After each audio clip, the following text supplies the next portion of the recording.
So cereal was just not a thing I could get in a third world Middle Eastern country. And I came here and I still remember being about 19 and like standing in the cereal aisle, just like, what the hell? Welcome to Not About You, a podcast about identity, culture, race, and understanding difference. I'm the host and producer. My name is Levi Weinhagen. I'm a comedy writer, podcast maker, storyteller, community organizer, activist, and general weirdo. I make this show to better understand people with different lived experiences from my own, and to share it with other folks who want to grow in their own understandings about differences. This is my conversation with Tricia Heuring. I have known Tricia for a number of years, and I've always really admired the way that she engages with people and with communities, and the way she approaches the work she does. I was really, really excited and honored that she was up for talking to me, and I'm really happy with this conversation. Hi, my name is Tricia Heuring, and I am a Thai-American curator, artist organizer, and educator who lives in the Twin Cities. Well, first, Tricia, I want to say thanks a lot for spending some time talking to me and agreeing to be a guest on Not About You. Mm-hmm. The thing I like to start with when I have these conversations is some sort of framing question. And I know we've had a little bit of back and forth. So I'm going to put it to you if there is a question or an idea or an area of focus that you feel like has come up a lot in your life that you feel like you've had to spend a fair amount of energy dealing with, mm-hmm. and maybe in ways would like to be done with, like you'd like to move past to more nuanced things. Do you know what I'm saying? Mm-hmm. Is there something that people, maybe it was when you're out young or maybe it's now, that people like when you meet someone they ask you this, or something people say when they meet you? Yeah, well, I had an unconventional childhood and upbringing.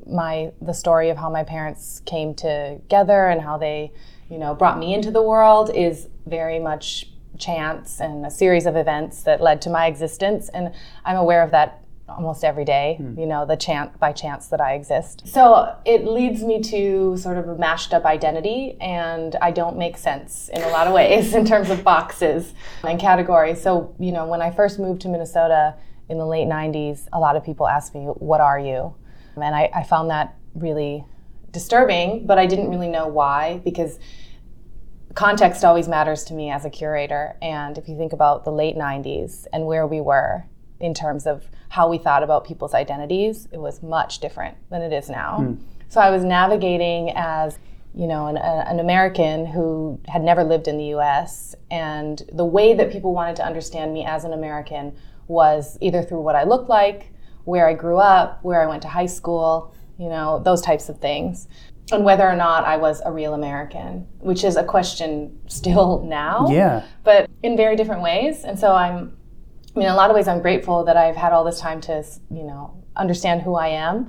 But there is this realness to Americanness that you have to negotiate if you aren't born here in a white body. Yeah. So, that's sort of an identity question, and something I'm in my late 30s, so I've been able to navigate this. But I've gone through culture shock, and I think even with the space that I run and the work that I do is tied to me getting closer and closer to who I am and understanding, what my role is in this world, in the body that I'm in. Well, I want to get to sort of building out some of the context you mentioned. I really like the idea of the people carry a context. Before moving in that direction, I wonder just if you have thoughts or you've had time to reflect, what do you think people are doing when they say, what are you? Like, what is their goal? Not, I don't know that it's the same for everyone, but what energy does that carry with it?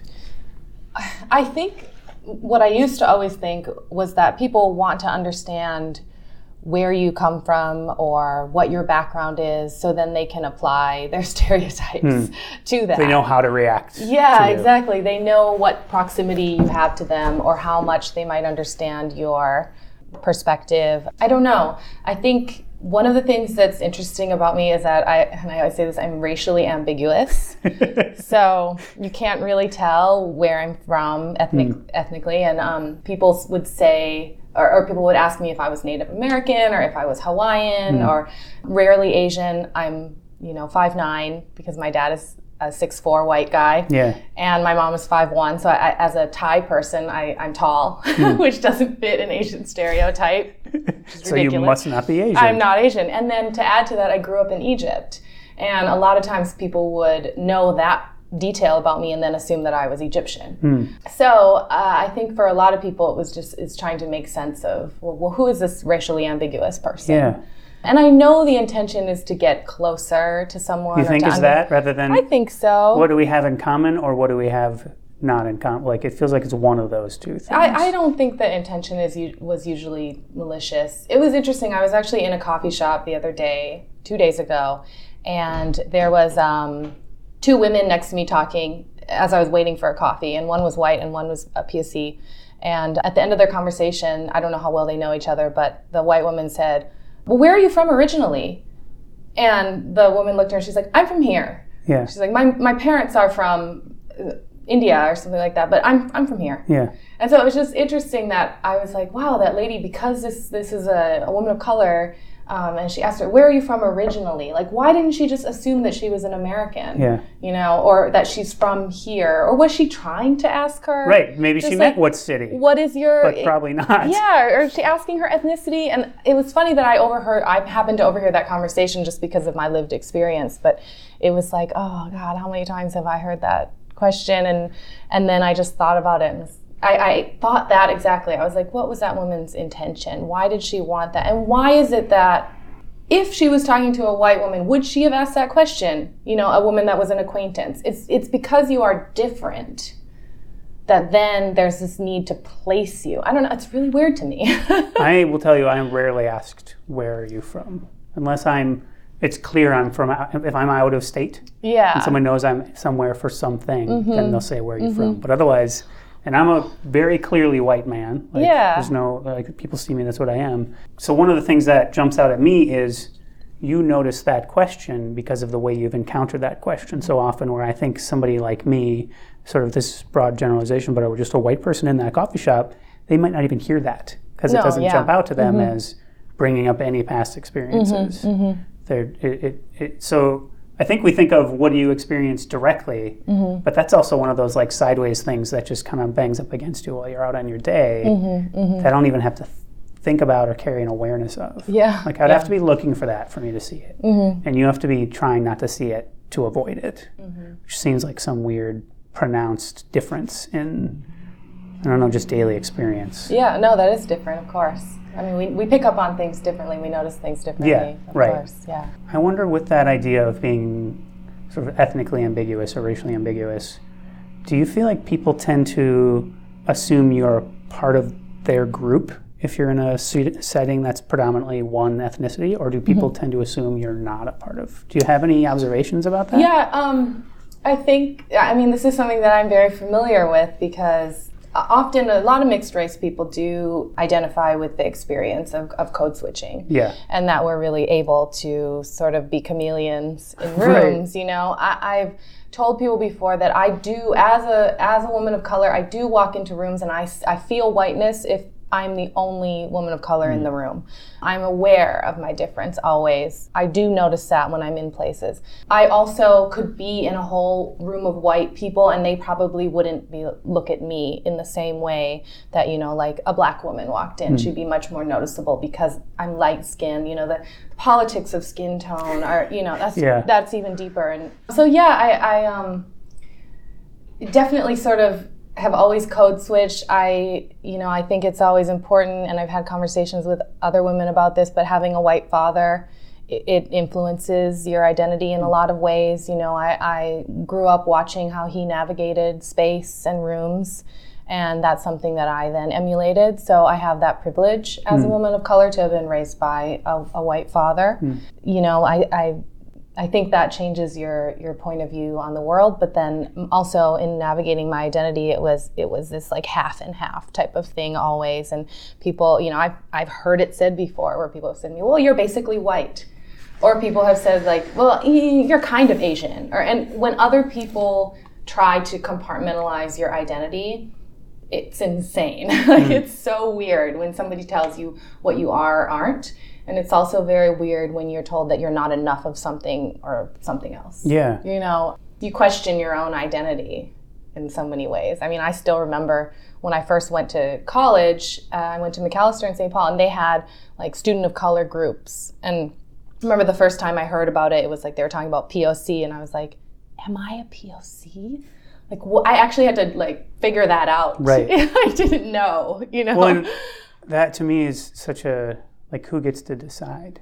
Well, it's not you, right? Of course. I mean, it doesn't matter how. Somebody could have a quarter of or whatever it is. But, I mean, if we go back into history, the one drop rule, it's all, of course. You can't pick and choose people apart depending on what you want, you know, or what makes sense, or the dominant culture. You can't, and yet we do. Yeah, of course, you do. People do. But I think, my mother's culture, my mother's identity, I was born in Bangkok, Thailand. I was raised by, my mom in so many ways. And so my Thai-ness and my sense of Thai identity is not up for anyone else to quantify based on how white or American I seem. Yeah. Yeah. If that makes sense. Yeah, totally. But I imagine you have to think about that because you have to make that case sometimes. Yeah. Whereas maybe my Irish or Britishness, someone's going to push back on me if I'm like, I have this British heritage. Or like, tell me something about whatever. Yeah. Maybe I'll get a quiz. But like my Americanness, I never have to prove. Like it's not. I mean, I guess when I say never, like maybe occasionally if I'm somewhere where there's a lot of like guns and trucks, then I suddenly am like called to question of like whether I'm a patriot, whatever that means. Yeah. But that's the closest I can come to that idea of justifying my culture. Right. So how, this is such my lived experience of having to justify, my identity, whether that is just my own insecurities. Right. Or... which you should be allowed to have. Yeah. Like as just a person. The cultural frameworks. To just be who you are, that is a privilege of whiteness in a lot of ways, to not be questioned. I'm just Levi most of the time. Like I'm not of this group, Yeah. Like I'm explaining this to you. Maybe you don't know what this is like. So, I mean, you don't. You used the term culture shock earlier, and I feel like I've seen that used less lately, and I don't know if that's true or not. So I don't know if that is a term from a certain time, but I know what you're describing. Yeah. And I wonder if because you have, your mom who's Thai, and then you grew up in Egypt, like, have you had like a multitude of what you would say is like culture shock experiences where you were like, I'm here and this is not what I'm like, what does that mean to you? Yeah. I think I assimilated much differently as a young person. I didn't know anything other than an international upbringing. So living in Saudi Arabia on a compound that was walled in with other Americans, and if we left that compound, we had to, my mom and I had to be covered. And yeah, that was normal to me as a, 7-8-year-old. Because it's all you knew. That's all I knew, right? So there's no culture shock there. It's just the culture. Yeah, it's just the culture there. And Egypt then was very similar, not similar, but it was a Muslim country, like a Middle Eastern country, like Saudi Arabia. So I went from Saudi Arabia to Egypt. So no, I think that I just grew up in that and it became the norm. So then in moving from Asia and the Middle East to the U.S. And was that right to Minnesota? Yeah. At 18. Which is like a hugely important time. Yeah, very formative years. On my own. My parents still lived overseas and actually have never come back. I'd never lived here. And I always was identifying as an American living in the Middle East. Like that's what I held on to. That was the only sense of identity I had. Like I was an American and my mother was Thai. I'm Thai American, whatever. And then coming here, people pushed back on me so much. Well, how can you be American? You didn't grow up here. Yeah. Like you're not from here. You weren't born here. You didn't go to a high school I recognize. Like, how are you American? Yeah. When I was in college, my nickname, I adopted a nickname of Egypt. People actually called me Egypt. So weird, right? Yeah. This girl named Egypt. I remember I was walking up the stairs in the dorms, and I was walking up the stairs and people were walking down the stairs, and someone was like, "Hey, Egypt," and I was like, "Hey, what's up?" And then I kept walking, and the girl next door was like, "Is that her real name, Egypt?" And she was like, "Yeah, I think so. I think she's Egyptian." And I was just like, what the hell? Like, how did I get this name? How did I just go with this name? But yeah, it was culture shock. Sorry, I get off track. That is culture fascinating. shock. Okay, so here's what was shocking. So I grew up in this like utopian bubble where everybody was different from different countries. I went to an American school my most formative years. I'm going to this American school in Egypt that has lots of American kids from all over the place, lots of mixed race kids, also kids that have grown up as military or education or oil industry families, and then lots of Egyptian kids as well. And their culture is the dominant culture. Egyptian culture is dominant as opposed to American culture. So we're all a mashup. We're bringing all of our different experiences from growing up in different places. And so we're growing up with this way of living in a culture that's not our own, that's also not our parents. And all of us, as you know, these groups of kids have different parents and identities and ethnicities. So everybody is different. So I grow up accepting that is just sort of the way the world is. And you are very tolerant and accepting and respectful of Arab and Muslim culture, because that we have to respect where we live, you know, and kind of assimilate to their culture and appreciate it. But then we're also kind of trying to hold on to our own culture. So in my home, my mom is trying to, you know, create Thai culture and have us understand what it means to be a Thai person and all of that. So then I moved to the US and people don't think like that at all. It's like the complete opposite. It's like, this is the dominant culture, this is the only culture, and everything else is just othered. Right. So it's a different take on assimilation. Yeah, and I struggled with racism, I struggled with intolerance, ignorance about the rest of the world. All of these things, it's seriously, like the best way I can say it is I grew up in this sort of bubble. Yeah. You know? So I had to, I heard people saying things about other people and that I was just like, oh, really? You're going to judge them? The bubble, it sounds like you're describing as decency. Like, maybe I'm being too fine a point on it, but like when you say bubble, I'm like, wait, I want to grow up there. I know, right? It's where the shared experience is there not being a normal. Like that. Because I think one thing that you're talking about that's sort of resonating with me is I think a lot of white America is struggling with the fact that there is not actually a normal. And that brings discomfort if you are not exposed to the idea that you're not the only option.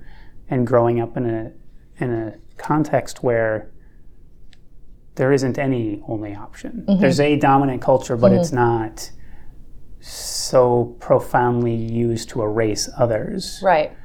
There's just this level of there's a lot of empathy in the way I was growing up, but it's interesting how Westernization and whiteness were still present. Like, for example, I very much grew up very insecure because I was the girls considered the most attractive in the high school were all the white girls with blonde hair and blue eyes. You know, like so there was those beauty standards. Beauty standards were still there. You're tall. Right, awkward. It's more like it. But yeah, I had all these sort of expectations that were infiltrating us from American culture, regardless. That's how powerful it is that even in this sort of different bubble that I was growing up in, these standards were still there. I still had a lot of self-doubt. I still saw myself through those, you know, that lens of what are beauty standards. And, you know, I'm so grateful to just be alive at this time in the way that things are changing, because the world is changing so much. And there's so much that needs to still happen, but, you know, representations of beauty and things are just evolving. That someday if I have a daughter, I'm like, oh, she's going to grow up in such a different world. Like, I rarely saw myself represented. As a kid, I associated with Pocahontas because she was like, she's Native American, but she was the only Disney character that kind of looked like me, Yeah. But then that's not even my identity or culture, but Right. it's like what I had. So yeah, I think that it's still there. It wasn't like I escaped it completely. Where is that Thai-American Disney princess who grew up in Egypt? Where? Sounds like there should be one. Where is she? Culture shock also I describe as, coming to the US and realizing that there's an entire aisle dedicated to cereals. You're telling me that's not a thing everywhere? No, it's so weird. Well, maybe in Europe, but in Egypt, I remember and this is of course Egypt in the 90s, we had like one kind of cereal and it was some like really bad cornflakes. So cereal was just not a thing I could get in a third world Middle Eastern country. And I came here and I still remember being about 19 and like standing in the cereal aisle, just like, what the hell? Was it excitement, just disorientation? Like what, that's such a specific experience. Like did you go on a rampage of trying cereals? No, it was just realizing the privilege of America in so many ways. That people are like, where's the cereal aisle? Like, I'm certain there are Americans right now in other countries going, I'm sorry, where's the cereal aisle? You only have 3 cereals? And then shouting it when someone stares at them blankly. It's just crazy. There's so much abundance here, and then yet there's so much inequity here alone. But I grew up in third world countries, so there's a big difference there too. And my parents live in Thailand, and I am often back in Thailand. And poverty is a very different thing there. My mom grew up in poverty, and it's interesting. My context is just different. Yeah. Well, so I want to know. That sounded very demanding. I want to know. You have this background as a writer, artist, curator. Someone who does creative work, but also fosters the work of creativity. So you bring a creative approach to showcasing artists and art. And I feel like you bring the idea of you should approach from an artistic way whatever you're doing. I'm putting some of that on you, so feel free to tell me that's dead wrong. But I'm really curious about how that, both profession and sort of way you live your life, is informed by your deep capacity to code switch and to know what it's like to be in this context and then be thrust into this other context. The way that let you look at the world and maybe notice things that just blur to someone like me who, I went to Spain for a month and that is the only time that I was like, oh, things are different places.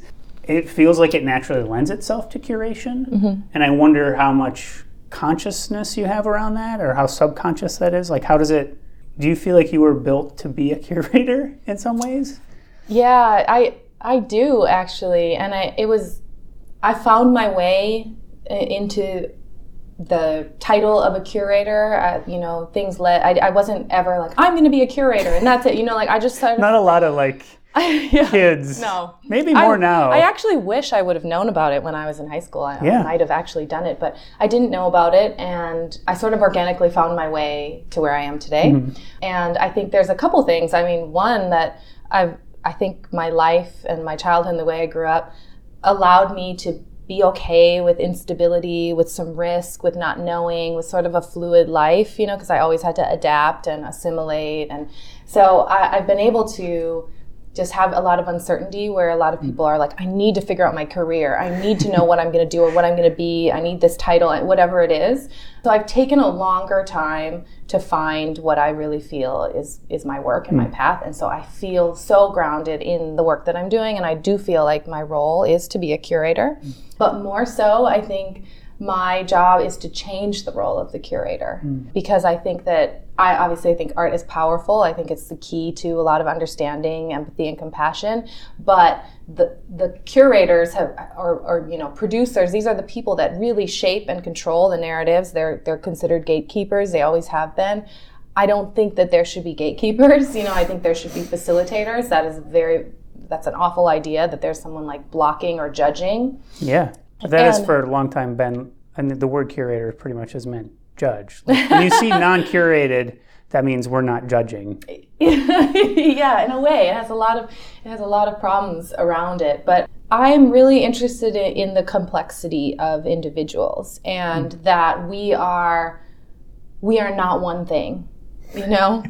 We are so many different things, where we are the accumulation of all of our experiences, of our ancestors, of where we were born, where we grew up, what our context was, all the people that have influenced us.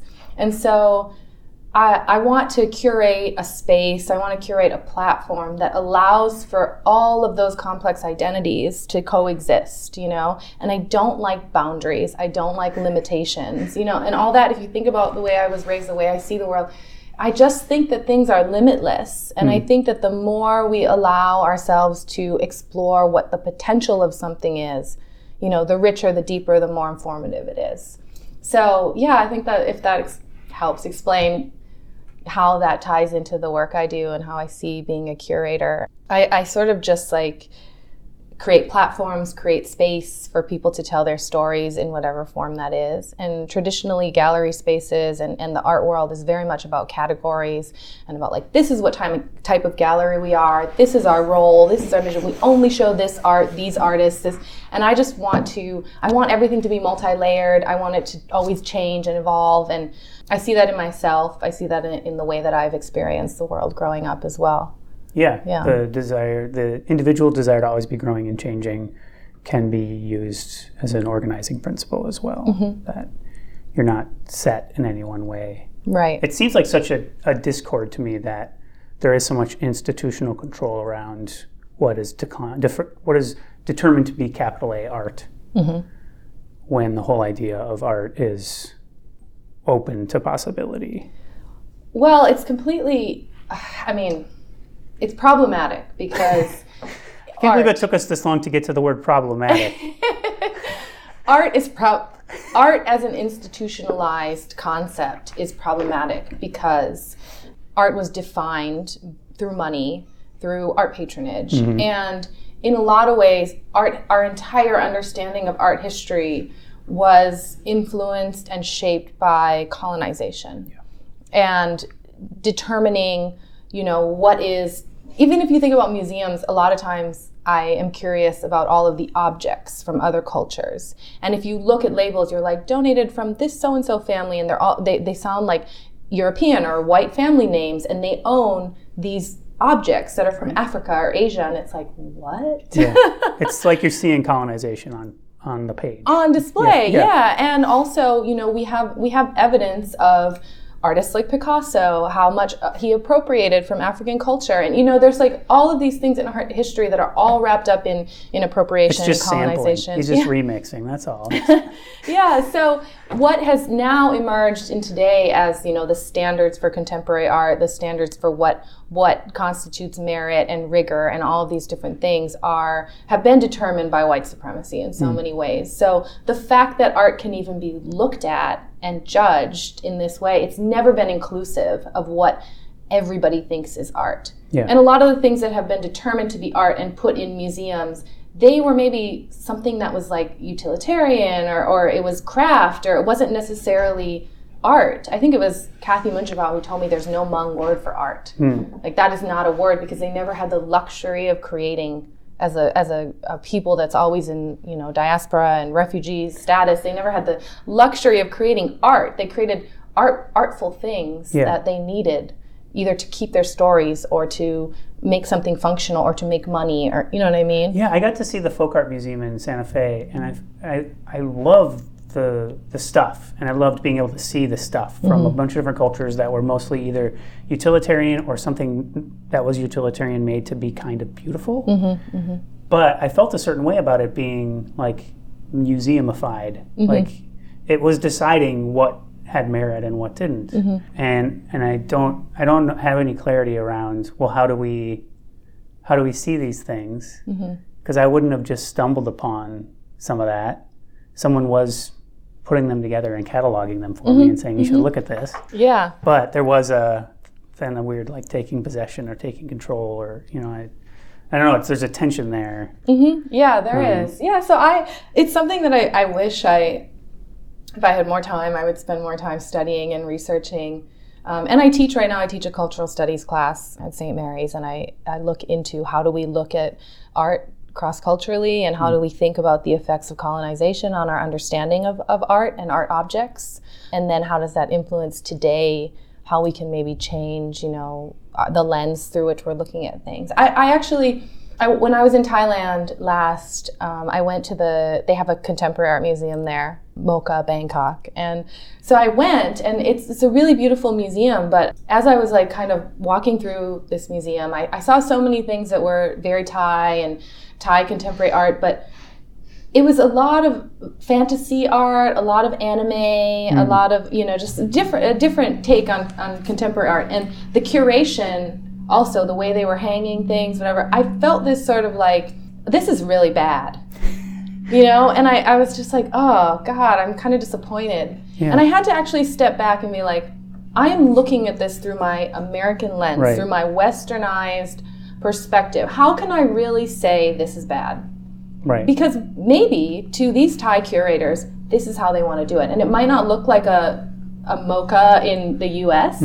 Or a contemporary art museum in the U.S., but it's meaningful to them. So for me to come in with this lens and be judgmental of this doesn't feel right, you know, because I come from this dominant culture framework. And then I was like, as a Thai person, like, I'm connecting to this. This means something to me. I love this imagery. This feels like part of me. So why am I then separating what I think is, it's just... Yeah, you had your fancy art brain on that was like, this isn't how you should do this. But it actually, it was really great. And there was, if I had the time to really understand it on a deeper level, or really learn about what influences Thai contemporary art in different ways, I may have had a different understanding of it, So it's just sort of reserving judgment. And then you think about the art world being so built on judgment. So how do we try to chill out on that judgment so that we can actually see things for what they are, and see them through the intention that someone else potentially. Yeah, I mean, you've really articulated that there's a pretty entrenched fight to protect that gatekeeperdom of fine art, and it does seem like it is really intertwined with the fight to keep white supremacy in power. Like, there's no... When you were describing the Fine Art Museum in Thailand, what I'm picturing is a bunch of Western objects with donated by and then having Thai names. So it sort of like flips the idea of, I want that. I want to see that exhibit come to fruition. And they have all these like weird American objects. Yeah, that are just like, that's not a thing, right? What do you... Yeah. So I think that it's great that museums have this encyclopedia of objects, and these things are meaningful. It's just sort of, we know that there are problems in how objects were acquired, and we also know that there are problems, or there's inequities in the lenses that people are looking through, in the way that who has control, who are the curators, who are the main characters of our narrative of art history, are white guys, you know? So we know that there are problems. So how can we continue to build on that history? Right. What does that mean to change now how we think about art and how we judge it, I guess? Well, I'm going to jump to a question I think is connected, and I will admit is kind of unfair to ask you. But just when we kind of started, you mentioned coming here and then getting faced with that, well, how are you American? So I want to know, like, how do you answer that question now? Or what does it mean to be American for you? Like, because some of it is just like, well, I have the paperwork, but I don't think I know what it means. So I'm going to acknowledge that as I ask you, like, in what ways would you say you're an American? And then what do you think that word means, like, to be an American? Other than, I will say I have some, like, right now I'm not terribly proud of being an American, and I'm trying to figure out, I feel like I'm giving up power by saying that too, but... Yeah, I mean, that has always been a complicated question for me. I was actually talking to my mom on the phone the other night, and she is just always full of lectures, but she relates my Americanness to everything bad about me. Oh, sure. And in Please terms list all of those traits. In terms of like my attitude, like how I treat her, just all the things that she doesn't like about me are my dad. Yeah. So all the things she doesn't like about me are American. and all the things that she wants me to aspire to be are her. And so that is... And they're not together, right? No, they're not Just anymore. Point of clarification. So she is Thai, and so all the good qualities are the Thai qualities. And she was just talking to me on the phone and just said, well, just remember you're only half American, so you should start working on your Thai side better. Do better with the Thai side. And I was just like, side? Like, I'm not only half American, Mom, I'm a full American. Yeah. What is half? But she means half white, her language, the language isn't fair. always... I mean, that's part of what white people are fighting for, that American means white. Yes, I know. So it was just, it's kind of funny, but yeah, I mean, I have an American passport. I have an American father, and American being, a couple generations, German immigrants. My grandmother still spoke German. I think it was maybe my great-grandparents that immigrated from Germany, or great-great-grandparents, so not too far back. And if you're an American and you have a child overseas, that child is automatically American. So I was automatically American. What a great phrase, automatically American. I know, just as I said it, I was like, that is ridiculous. Yeah. I mean, I just think, of course, I am incredibly frustrated with America right now, with this, Because of gas prices. Yes.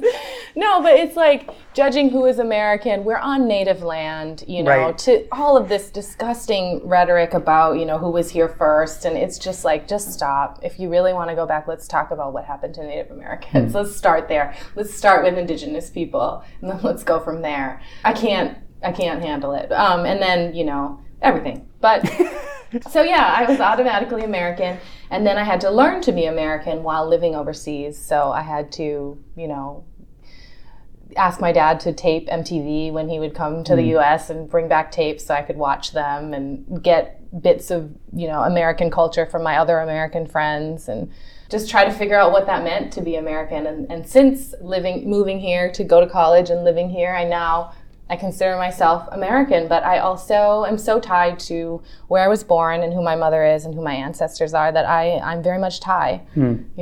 I was also talking to my dad recently, and we were talking about how he met my mom, and my mom got pregnant with me, and being a good Catholic boy at the time, he decided to marry my mom, even though he hadn't known her very long.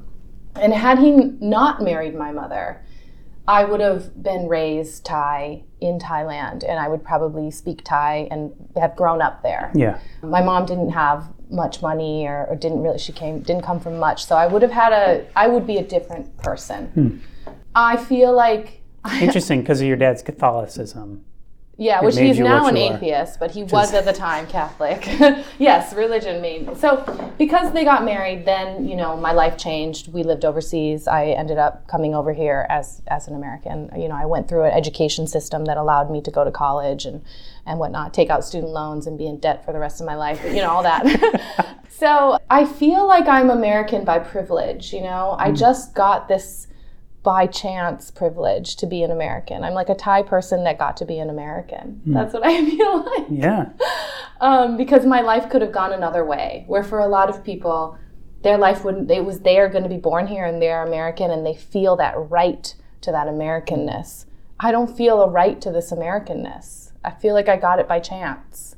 But at the same time, I have this like birthright privilege. It's I don't know if I'm really getting at it, but it's just... Yeah. It's a different way of being American. And then it becomes this sort of conceptual thing. And it's like, why do people think they can put such limitations and boundaries on it? I was born in another country out of a Thai mother, a Thai woman, and I am American. Yeah. You're automatically American. Automatically American. But you know what I had to forfeit is my Thai citizenship. Is that true? Yeah, because it was in 1979, they didn't allow dual citizenship. So this is another thing, like the ownership of countries. It's very sad. So I was born in Thailand, and the government, whenever my dad went to register, they said, no, she can't be Thai if she's going to be American. She can only be one or the other. And so my dad was like, well, let's give her the American passport. Jesus, it's a privilege. I can give this Thai girl. So he chose to have me be American. And I think another interesting thing is he was so upset about that that he was like, well, she can't have a Thai name then. If she's going to be an American, she'll have an American name. They actually initially had a Thai name for me, and then they changed it to Patricia. And so I have a very white name, Tricia Heuring. It's a German last name, and that is another privilege that, with just my name showing up on my resume or applying for things, or, how is it perceived? How do people perceive me? Another privilege that happened by chance. But and then you spring your ambiguity on them in the room. Right. I also a very radical activist, so don't underestimate me. But American by privilege. I feel I have a lot of, sort of conflicted feelings because of my experiences. I have this amazing privilege to go back to Thailand and visit my family and be in the land where I was born, and the land that makes me understand on a deeper level who I am and where I came from. And there's so many people, refugees and immigrants, that they can't go back to where they're from. And then here we are in America saying, go back to your country. Right. And it's like, well, they don't have a connection to that country, or they can't go back because it's a war-torn place, or it's, and so often that we helped destroy. Yeah. We Americans. Exactly. So I connect deeply to this idea of just where we're from and where people perceive that we're from. And really, we're all just, we're humans. We're trying to exist on this planet. We're trying to make space. And so that's another thing that I value very deeply, is my ability to go back to my home country and to just kind of travel back and forth from, there to here as a Thai American. Just that articulation of you feel the privilege of being an American, and you really stated it cleanly, of so many people feel this birthright. Yeah. Even though American is also your birthright. Like, that's literally, I think there's something really important there in that distinction. Like, you have an understanding of mindsets of folks about what they're entitled to. We hear the word entitlement and privilege all the time. And I hear a lot of particularly cis white men denying that they have privilege, denying they're behaving from a place of entitlement. While what you're doing is like owning your privilege when you have these lived experiences that bump up against that and restrict privilege that you have access to. I don't know, there's just some, I want that message to get into more brains or something, like that idea of, because that you can still have a joy and an awareness of, look at all I have access to. And I think people fight it to fight feeling bad or to feel like they've not earned some things when in fact we have not. Like, I have things I just have not earned. And you've just articulated that so cleanly. I got this because my dad picked. He was like, well, that, I guess, because that's what I My dad made a choice, you know, and but as you said, it was like luck, but so is place of birth for anyone. Like, religion and geography are luck. They're not, like, it's not... Right, so then that's that entitlement to this Americanness and being able to say who is and who isn't, and who should and who shouldn't be. Yeah, it's just a lot of it is chance, you know? Yeah. And I do think about it that way. Well, I want to, it's sort of as we move towards wrapping up, there's a little time, but you're very busy and important. You are, but it always sounds sort of condescending when I say that too. But sort of connected to that, a thing that I see all the time when I see, like, you've done interviews or see you speak somewhere, you use the word community all the time. And community it verges on buzzword. Like, people will put it in their thing to talk about, we're focused on community.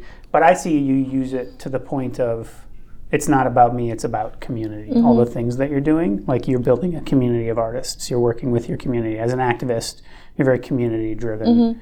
So I'm kind of curious what you think of as your community, or if it's a multitude, or how you frame that.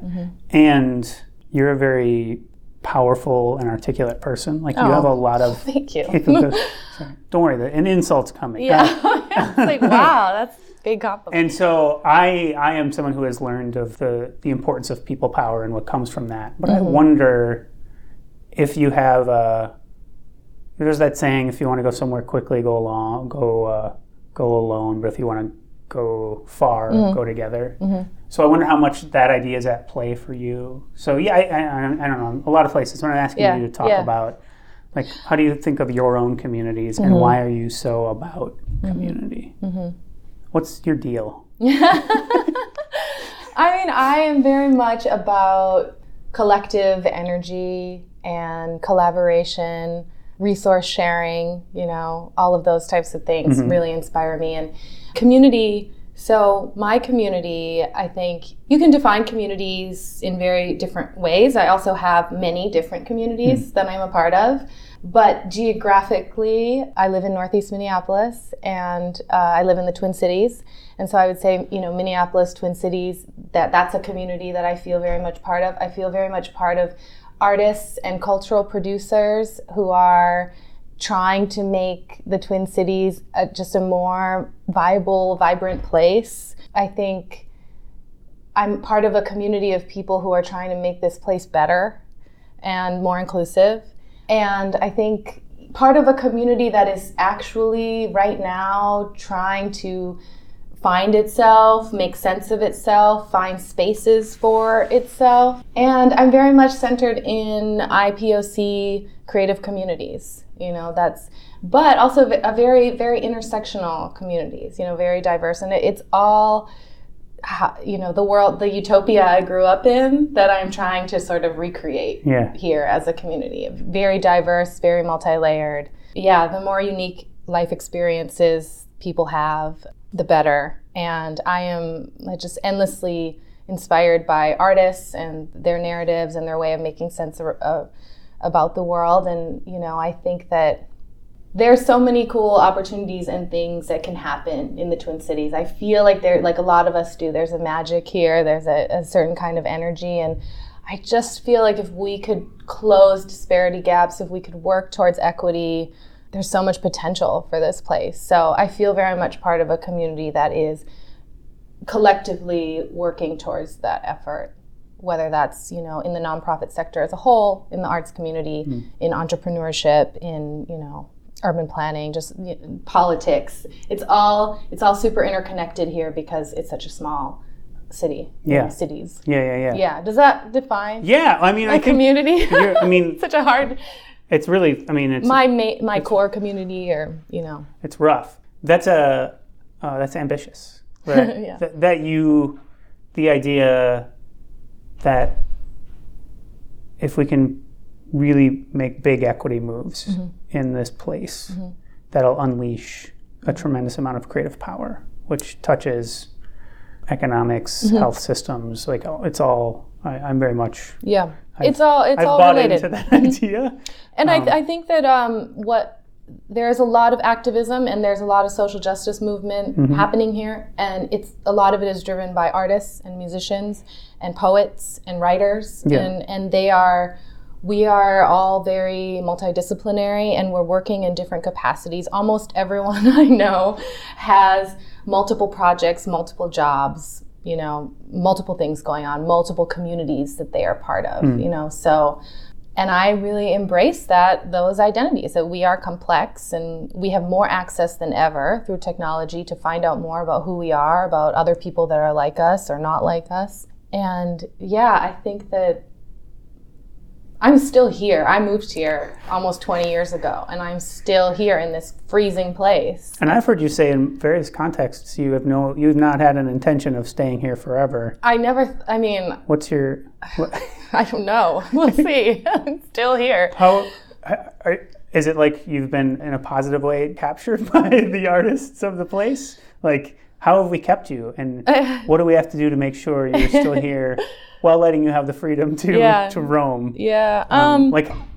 To me, the thing you're describing is why it's both like the world as it is and the world I'd like it to be. It's like, I think there's a lot in the Twin Cities that plays in both of those spaces. They say, we can see what's broken and we can acknowledge what's broken, and but we also have to be joyous about how much we have without letting that distract us from addressing the broken stuff.